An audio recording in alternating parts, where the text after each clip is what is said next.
Morning, folks. Welcome to the breakfast show. Literally this morning, Ben's Google it. Ben Vidgen or Ben Postman Reductions deadline. You shouldn't go too far wrong. Well, Ben's blah blah blah.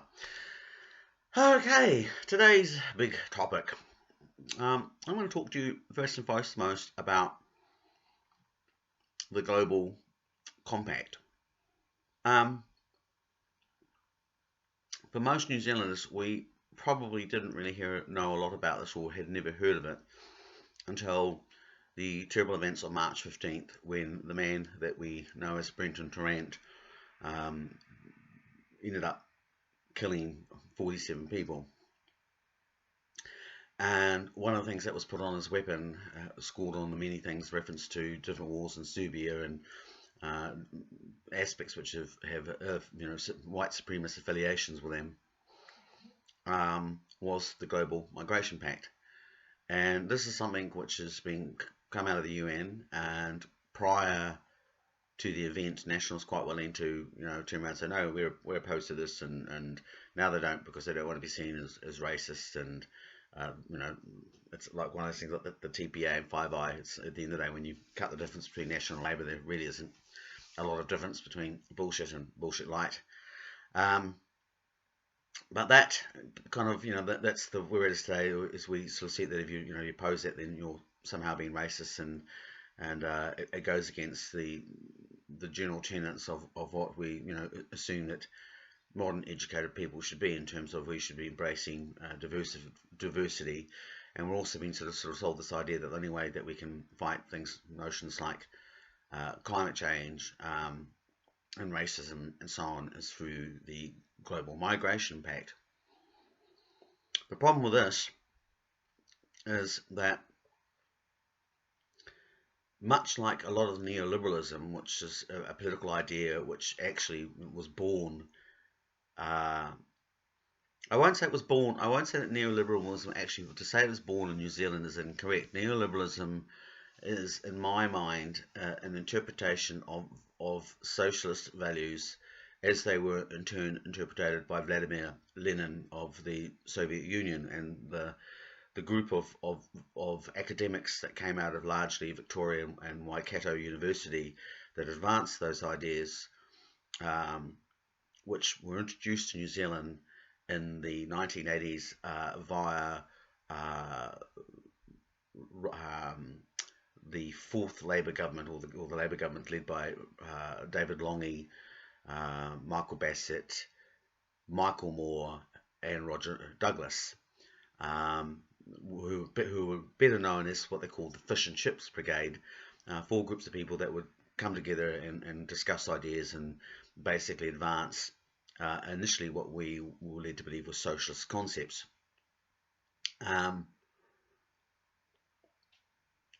The interesting thing, just a very isotope picture of that time, was that one of those people in that picture actually was Roger Douglas, and I, if anyone out there can actually send me a copy, great. But I remember for years and years, there used to be a picture of Roger Douglas when he was at university as a socialist, holding a gun, and it was very militant, which I think, in light of today of the white supremacists and guns, is quite funny itself.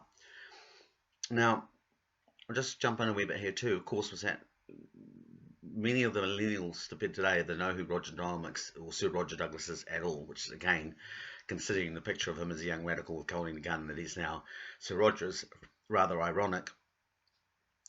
But any of those who may remember him would better off know him as the leader of the ACT Party, and also CEO of the BNZ. He became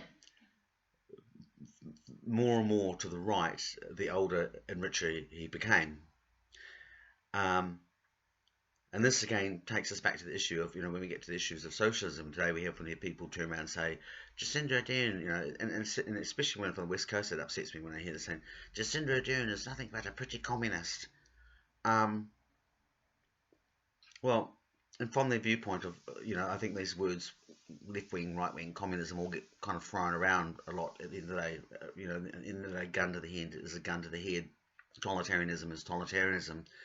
But from point of viewpoint, if you want to associate socialism with the West Coast, where miners, my direct descendants, the descendants of professional Cornish and Welsh coal miners who came to New Zealand and are supposed to be treated as indentured servants, or basically, pushed to the bottom and given what they were told, grouped together as a group of professional people, and basically through their skill set and their willingness to work together under solidarity, managed to make the elite say turn around and give them a decent wage.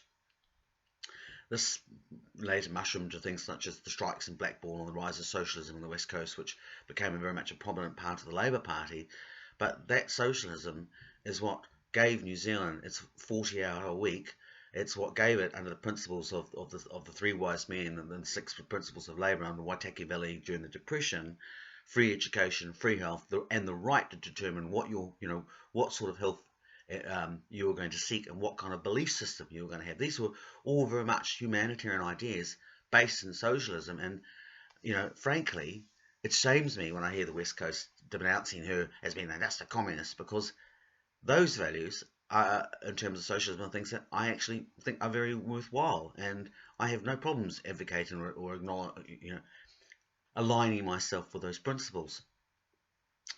In contrast, Sir Roger Douglas, however, basically saw an adaptation, and saw those socialist ideas, by the way, also turned around, basically peaked at the period of Norman KirK, a man that basically took New Zealand to the top of the OECD figures. So all in terms of our quality of life, our quarter acre, our health standards, and on top of that, such as things, the levels of child abuse, poverty, which New Zealand was at the top in terms of we didn't have these devices. Whereas what we did under Rogernomics was we advocated towards a system of, if you still want to perceive it as socialism, that was advanced by Vladmir Lenin, the premier of the Soviet Union under the 1930s, and just to condense that, and all he basically ideated. Well, effectively, he wanted to win the revolution, so he needed a sugar daddy. So he basically got in bed with people like Ford Motors and Occidental Oil, which was Armand Hammond, better known as the Red Prince. And they effectively said, well, if you give me the money for a revolution, I will give you a cheap labour force. And he embraced the ideas of the post-industrialism production line, which had been masterminded by Ford, and this was absorbed into later on to Soviet industrialism. It actually became a fact that during the peak of the Cold War, one of the largest factories in Russia was the Ford Motor Tractor Company, which at the peak of the Cold War produced tractor engines, which just incidentally happened to be the same tractor engines that went into the T-84 frontline battle tank. There's always been an issue about the phoniness of actually the Cold War, in terms of both sides very much needed each other in terms of intellectual. A lot of the scientific ideas that were used in the space race actually came out of the Soviet Union quite legally, published by a certain person which we now know today as Robert Maxwell. In fact, there's even principles of cases of that intellection going of the fine line between capitalism and communism, and all the way between World War II. But effectively, the end for socialism really kind of peaked itself in the 1930s when Leo Trotsky, who was what we refer to as a Trotskyite today, said, no, I don't really believe in this model. This is not what socialism is about. It's not about every man having a fair deal. This is actually creating the power. Your form of power of socialism then is concentrating the power into the Central Party or the Politburo, whereas you guys get to have a really nice lifestyle, but the rest of us don't. And for his troubles, poor old Leo Trotsky got an ice pick in the back of the head. So when people talk about communism, well, the reality is there really hasn't been a genuine form of socialism or a new model practice since the 1930s, and everything we've actually been witnessing has been a very much a diluted, bastardized version of socialism, which, in terms of its partnership with industrialists, strictly speaking, makes it actually a model of fascism. And that's basically what you get when you get the state partnering up with corporate entities. That's what, in fact, basically by definition, fascism actually is. So I would argue that the model of socialism that Roger Douglas embraced was in fact never socialism to begin with. It was in actual fact fascism. But for the purpose of this video, I think it is sufficient to say that what it's moving us towards is a method of subverting the democratic natures of our country, and it's moving us towards a system which ultimately is totalitarianism. So, at the end of the day, you want to argue she's pretty communist, I say she's a fascist. At the end of the day, we've got a system which is moving us towards a situation where we're not having a direct partnership with the state. What we actually have is a relationship with the state who's in bed with corporations who have got a gun to our head. And what you want to call it is kind of irrelevant to what it actually is. As far as the global compact goes, the next part of this model, which is super essential to understand, is that we have, as I said, explained to you, the Fish and Chip Brigade, Dr. Michael Bassett, David Longing, Sir Roger Douglas, and Michael Moore.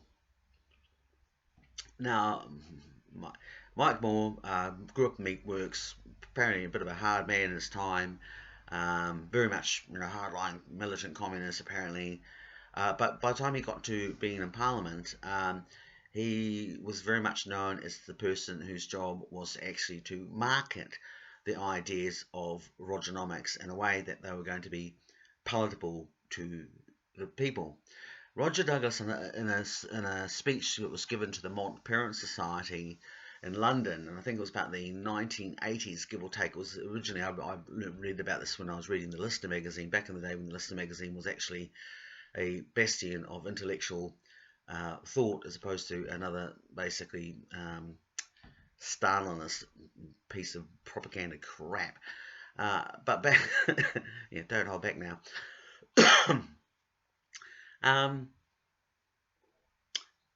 So Roger Douglas at that time gave a speech at the Montparnasse Society, which was significant for once. We'll stick to the main point. Was that the Montparnasse Society comes out of what they call Fabian ideals, and I always think it's quite interesting because the logo for the Fabians is actually a wolf in sheep's clothing, and this is very much what the speech that Sir Roger Douglas gave at the Montparnasse Society, talking about the means in which he was going to launch his ideas and use New Zealand as a social experiment, which, when I say experiment, I'm being quite literal. If you go and look at all the academic texts today about what happened in New Zealand in the 1980s, that's how it was viewed. We were used literally as the guinea pigs on what happens, a form of social engineering, what happens to a group of people when you implement these policies upon them. But during that speech, he said, the line he said was along the lines of, don't let the fox see the hound until it's too late, and when it begins to roll, you do not want to be in its way. And this is basically, again, what the whole purpose of the whole idea about Rogernomics' policies were. They were always to be sold in a means where they were wrapped in something else, so that people thought that they were buying this, and when in actual fact they got that. And that's the very heart, the very core of neoliberalism, is this idea of packaging it in liberal values, of which myself personally, that's, people go, oh, bloody liberals, well, I'm one of them. As I think it was Alan Alda term, and said, namely, the last time that liberals were ever on the wrong side of a moral argument, whether it was slavery, anti-war, sexual equality, these are all the values that liberalism espouse, and this is what neoliberalism attempts to do. It makes itself look on the outside that this is what it's all about. It's something that, when pitched to people, it resonates with their own sense of self-value. And especially when you're looking at basically pitching those values into academic circles and through to students who largely, at the end of the day, shape popular culture and music, which then turn around is the thing that gets embraced by other members of the youth, which then becomes the doctrine of the day. It's that old thing of you only have to target a small area for it to have a ripple effect. It's very clever marketing, which again Vladmir Lenin was always very, very well aware of.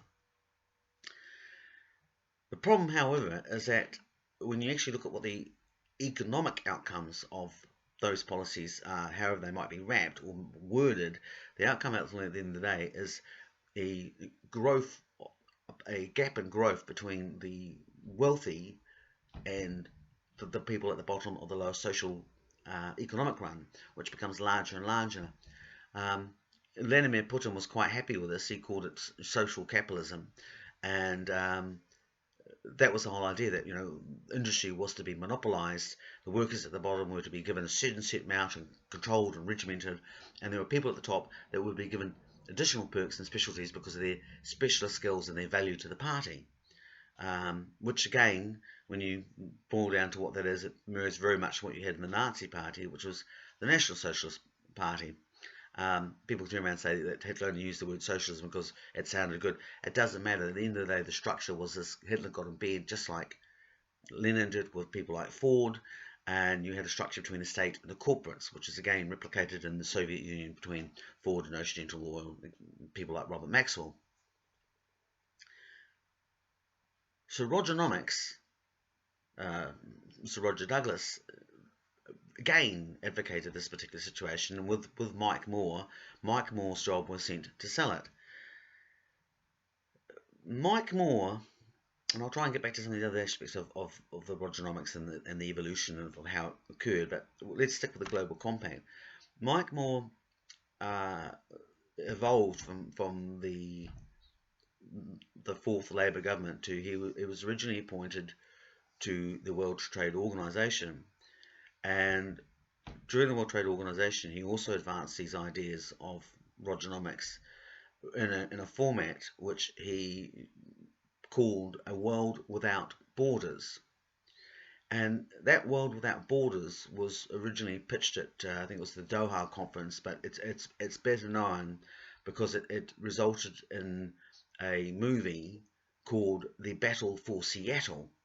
And during the time in which the Doha conferences and the World Trade Organization were advancing these ideas of a world without borders, they were also trying to introduce a concept called Codex Alimentis, which is basically going to give large pharmaceutical corporations massive rights that were unparalleled in terms of the ability to claim monopoly, and again this state socialist model that we're talking about, in terms of they alone would have the right to be able to do this, and they alone have the controls, and no one would be able to challenge them, and you wouldn't be able to have access to natural medicines, and effectively under this model, food would no longer become a right, it would become a privilege, which in actual fact is incorporated into New Zealand and via the 2012 Food Bill, which its enforcement arm, which people opposed and got watered down, but however got pushed to the side, and that the enforcement arm of the Food Bill, how they wanted it, can actually be found today in the 2015 Work and Safety Bill, which allows the government, the state, to appoint officers as enforcement agencies, which include corporate entities. So you can effectively have Coca-Cola being given the same powers as a sworn constable under that 2015 legislation. There is a similar legislation out there, which also actually gives the right to secret courts. So what they did when they were opposed, they had submissions to go forward, and they wouldn't get what they want. They'd create a new law which had the bits that didn't have it in that law, so that everything started to fit in quite well. Codex Alimentis was very much in these global models work the same situation. They realised they couldn't bring in one thing because people wouldn't put up, so they'd bring in little bits by little bits by little bits. At the World Trade Organization conferences in Seattle in 1999, 95, all these models for a world without borders, which are now being advocated under the Global Compact, were opposed heavily by people that we would call liberals and people that we would call left-wing, and I would have been there, damn straight, basically denouncing what Mike Moore was advocating, because what he was actually advocating was the right to create sweatshop labour, so that a country could bring in labour, whether it's slave labour or political prisoners or indentured labour. They could bring this into your country, and they could work in your country, at your ports, in your fishing wharves, wherever, and there was nothing that anyone else could do about it, because the law would say, oh no, you've got to allow this to happen. They could import goods into your country which were from rainforests being chopped down, waters being broken, polluted. Oh no, you had to allow to do this. And of course, everybody in the left went, yeah, nuts. All the people that were against for workers' rights stood up against it. All the people that were for indigenous rights stood up against it. All the people that were for opposing the climate being raped and pillaged stood up for it. You know, anybody with a moral conscience, a liberal moral conscience, stood up and opposed it. Well, it's no surprise that when this was opposed, and even today, Mike Moore even went so far as the effigy of him being hung during the Battle for Seattle on the front cover of his book, The World Without Borders. He went on to become first the New Zealand ambassador to the United States, which was very much involved in the trade deals, but also about the creation of the Trans-Pacific Partnership Agreement, the TPPA, which again, people in New Zealand that were liberal and left-wing got up and, we're against this thing. I actually turned around in Dunedin and did a speech for about 3,000 people, where I pointed out, I said, well, guys, don't see this as a, our national thing, or yay Labour, because it was actually introduced under the government of Helen Clark, who during a maiden speech in 1991 turned around and said, globalism is here to say there's nothing you can do about it. Again, very much like the Rogernomics government, the administration of Helen Clark got in on the background of moral liberal values, in this particular case the same-sex marriage, which again is something which I have always been behind, and it frustrates me when I see people out there going, yeah, she's nothing but a bloody lesbian. It annoys me that you can almost understand that one of the things about Helen Clark was that, when she first had to be married to a partner, which she arranged, which she said, has been now recognised as a largely shamed marriage, that she burst into tears. And, I've often thought about that. I thought, no wonder it's the diameter between a woman that couldn't be allowed to be a leader unless she conformed to a certain set value based upon some fairly archaic ideas. And yet here was a person that was expected to lead us and actually love us when there were large components of our society which really weren't very level in terms of their narrow-minded values. Values which, frankly, when people today use this as an excuse to turn around and attack the principles of globalism, what's going on, and they say, it's crap, because it just offends me that you don't realise that when you're doing that, all you're actually doing is you're making yourself out to be the redneck. You're actually endorsing the very things which they tried to say, well, see, this is what we need to do, because they're just too ignorant to do. And I can kind of see her point. However, I also don't believe that, you should ever actually turn around and actually have to pretend you're anything. And if you are willing to be that sort of person, then that's a bit of a warning signal there and here. However, back to the issues of the global migration. So yes, under same-sex marriages, and then see, we got globalization and we got trade deals, and we also got the suspension of the Supreme or the Privy Council, which became the dismantling of New Zealand's constitution, which was all things that needed to be dismantled if they were going to embrace this form of this global republicanism. It's a world in which you have, again, very much a social state or fascist model, in which you have a power elite at the top and a class system who people have entitled to certain values, whereas the people down the bottom don't get anything. Of course, in the old Rome days, the poor old plebs at the bottom, if they didn't like what they're doing, they could do what our good socialist mates did on the West Coast. They could down their tools and go, pfft. Unfortunately, under this new modern technology republic, which we're heading towards, we're so wired into the system by our addiction to our smartphones and our reliance on smart technology, which is, they understand the fact that this has a power hold on us. It's going to be very hard to see there to be a revolution, because the plebiscites won't have the ability to drop down tools. That ideas of globalism, which were, as I said, sold by Helen Clark, and now we're seeing them re-emerge. However, at the same time when Mike Moore, having done a good job of selling things like the Trans-Pacific Partnership Agreement, where again we were partnered up with people like President Obama and President Clinton, which is this other terrible landscape. Is, when we turn around and look at the history of some of Clinton's associations with people like Bill Clinton, of the Bush family, who are clearly right-wing people. Prescott Bush himself having connections all the way back to the Nazi Party.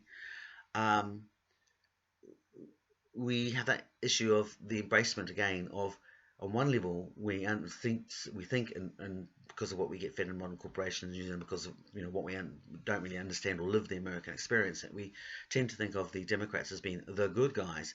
Unfortunately, the Democrats, if they ever were the good guys, in fact, same thing. America suffers from the same issue we do. Labour, National, not really much difference. America, Republicans, Democrat, same bloody thing. The lobby dollars control everything. But we look at things like, the actual record reality of people like Clinton and Obama was that, they dropped more bombs and invaded more country than any president collectively beforehand. There is a falseness to their stance of being liberal, because they're not liberal. Their embracement policies at the end of the day are actually neoliberal. And again, we go back to the situation of, if you look at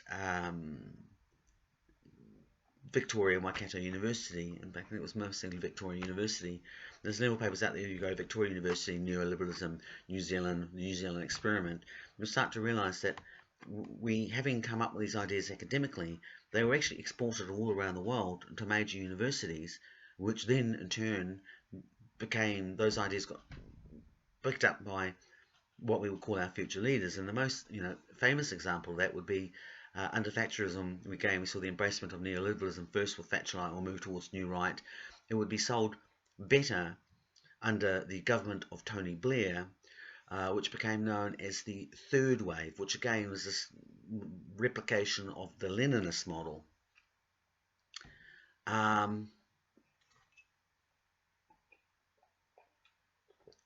Good coffee. This replication of the third wave, in the case of the United Kingdom, was largely embraced because of the fact that different graduates of Waikato University and Victoria University were seconded to the Blair government directly by Helen Clark, and the most famous of these is Jacinda Ardern, who was on the original pre-election policy. On her Wikipedia's on her page said that she was a senior policy advisor to Tony Blair. This was subsequently watered down afterwards, and the link that had that remark on the Wikipedia page went directly to the Labour Party, got suspended. Then on her own policy now states this model where, oh no, actually she wasn't actually that powerful, but it still acknowledges that she was seconded to the Blair government on the orders of Helen Clark. So again, we see this embracement, and remember, like the 1990s was the age of the Sloan ages, and the new third wave, the Tony Blair slimy age of the spin doctor, is sold very well under both things like Alan Bastard.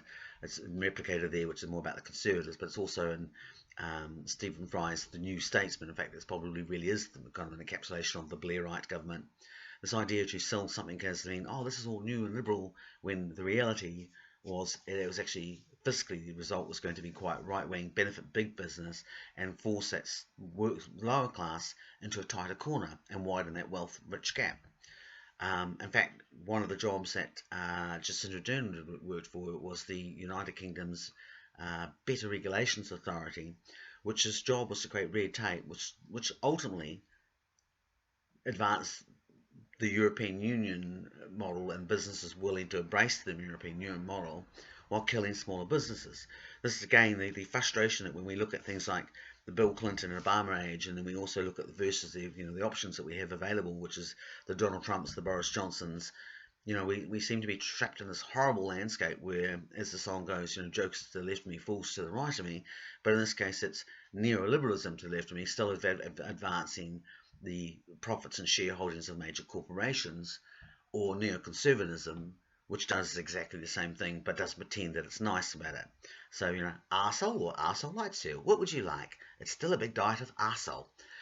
We don't really have anything out there and that's advocating what I would call genuine liberal morals, saying this is actually what we are, and then actually doing what it say it will do. For example, Jacinda Ardern told us, we were told during the TPPA that if we voted for Labour, that we would end up with a government that would kick the TPP out to the curb. Of course, Jacinda got elected, and that never actually happened. Lots of things are coming about again, where the ICE, the Investment State Settlement Dispute Clause, which is the one that allows corporations to sue governments, have been suspended in New Zealand's case, but there have been lots of regulations set up, which, like I said, there's other examples that they can't do that, then they'll create regulation which allows them to do that, which are allowing them to do the same thing by going around it. At the same time, we're looking at being embroiled in what they call the RSCP, which is the Chinese version of the TPPA, which again does have these investment state settlement dispute clauses, which are actually constitutionally questionable. Going back to the Global Compact, though, all these ideas, again with the Global Compact, really took off when it got to the UN, which is at that point we see that Mike Moore has then becomes the first United Nations envoy on global migration. And today, we get pitched this idea of the global migration, which is the idea of the UN says if you sign this convention, you must give up certain parts of your borders and your sovereignty. You need to take them in connection with the TPA, which is, again, to remind people, the TPA is the thing that all us left-wing people, all those people that are liberal, all those people that are opposed to corporate totalitarianism, said, to. Global Compact is a part of that TPA. They actually mirror and fit into each other. So when we turn around today and we look at the idea of the Global Compact and we think, oh, if you do this, you're opposed to, you're a racist, and no, not at all. Because I don't know about you, but the idea of having people from another country having to come here and work here at substandard wages under unsafe conditions, it's not something I want them to have to do. I don't want the Global Migration Pact, which has been used in conjunction, you see how these things partner together with PACER Plus, which is part of the Agenda 2030 model for the Pacific. This is idea is another trade deal, signs them up to saying that they're going to get all these millions of dollars, but in actual fact what it does is it opens up their borders, means that they must take the products that the pharmaceuticals sell them, whether they like it or not, whether it poisons them or not. They must allow deep sea mining, whether it actually rips up their country and pollutes their fishings and makes them starve. This is your Global Compact. It is a blank check for the corporations to be able to do anything they want. Now, if you oppose things like climate change, great. Absolutely believe. I don't really have a crap about whether people turn around and oppose climate change. It needs, our planet is dying. It is dying because it's been poisoned, and it's been poisoned because of corporations and greed. So maybe you don't oppose, you don't believe in climate change. It doesn't matter. I'm guessing you still don't believe, you still recognise that the planet has been poisoned, and it has been poisoned by these corporations. So what I'm ultimately trying to say to you is the enemy here is quite clear cut. It's the people, well, it's the 99% of the world's wealth that's held in the hands of 1%. And when you turn around, you read anything, whether it be on social media, in a newspaper, on a blog, go away and actually research that stuff. Go away and research that stuff, because you will find more often than not, the person that's funding that organisation is a corporation, and you then have to turn around and say, it's not the question of that, say for example, climate change is not happening, or the planet is having harder and harder time because we're making new shittier and shittier things to it. Duh! The question is the response of how we're dealing with these issues, whether it's humanitarianism, race relations, human trafficking, arms products, climate change, are these policies actually genuine altruism that actually offer a fair deal for everybody based upon the ideas of people like Norman KirK and the people that are the socialists that I'm quite happy to hang out with? Or are they actually going to offer the benefits only to a few shareholders, the beneficiaries of these global corporations, multinationals that spawn the world, that effectively get their fingers in every single pie and actually infiltrate every single political party? So that these days it's hard to tell left and right, but all you have to do, it's not really, because all you have to do is follow the money trail. Because what we're ultimately dealing with is bastards without borders. Thank you very much. Nice talking to you. Catch you another day. Oh, and cheers.